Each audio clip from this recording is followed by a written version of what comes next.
Let me tell y'all something real quick that you might not know. There's power in silence.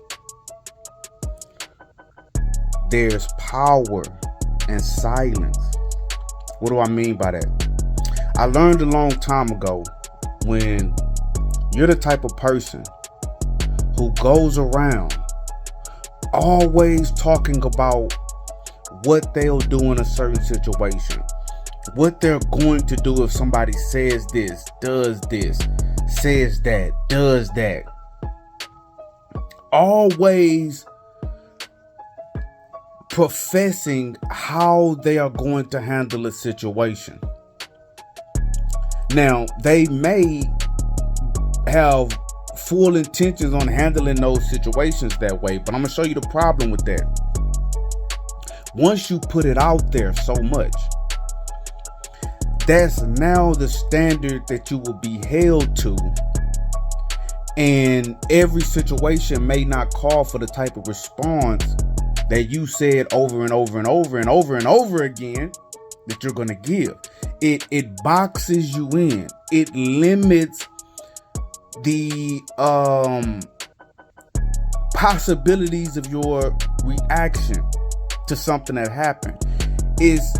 When situations arrive in our lives, the intelligent person, the wise person, takes each new situation, analyzes it, thinks about it, and deals with it according to what they feel will give them the best outcome. They don't respond to a situation before the situation happens, because they do not know what will be going on in their lives and in the world around them when that situation arises. So how you think you may respond to a situation may end up being the worst possible response if and when you are ever placed in that situation, depending on when it happens, who it involves, what's going on around you. How you said you're going to respond might be the worst possible solution.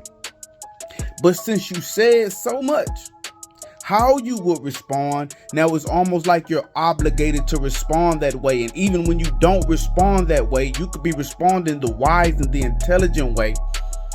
But since how you responded does not match up with what you said, is going to make you look like a liar. It's going to make you look like you don't stand on your word. It's going to make it look like you can't be trusted. It's going to make you look like a manipulator. It's going to make it seem like your word is not bond, because the individual is going to say, wait a minute, no, you said if that ever happened, you would do this.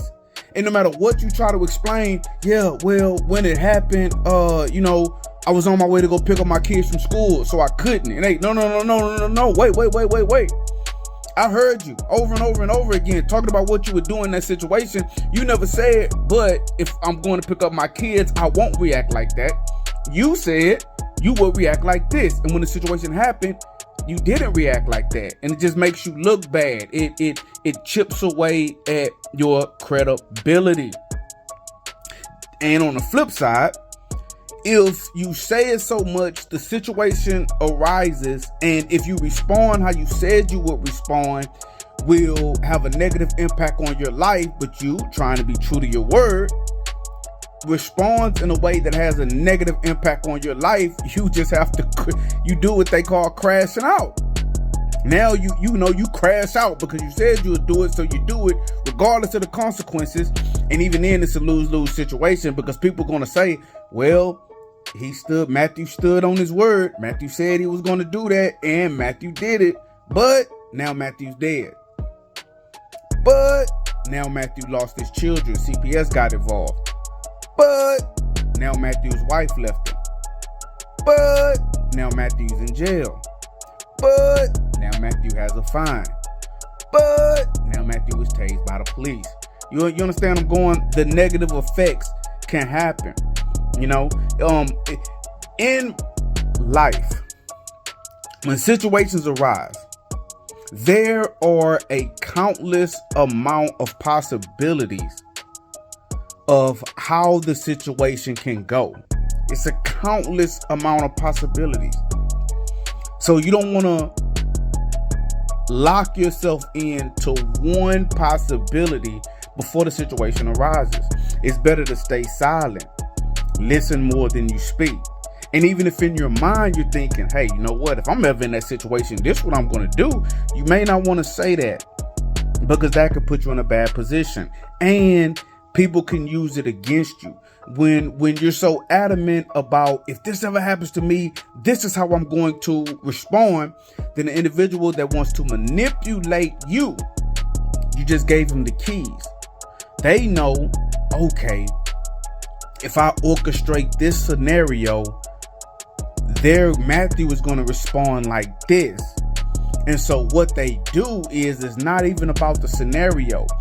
They will manifest the scenario to get the reaction that they know you're going to get. Let's say they're going to manifest a scenario because you always said if you're ever in this scenario, you're going to turn right. Right? And I'm using this to make it plain. You're going to turn right instead of turning left and instead of going straight. If this happens, you're going to turn right. Put on your blinker, turn right. So what I'm going to do is I'm going to set the trap on the street that you're going to turn right on. That's the trap. Now I'm going to create the scenario. Now the scenario isn't the trap. The scenario is only to make you turn right. And when you turn right, boom, you in the mouse trap. You took the cheese. Snap, got you. And so a lot of times individuals, they ensnare themselves because they talk too much. Listen more than you speak. They say you got 2 ears and 1 mouth for a reason. Free game.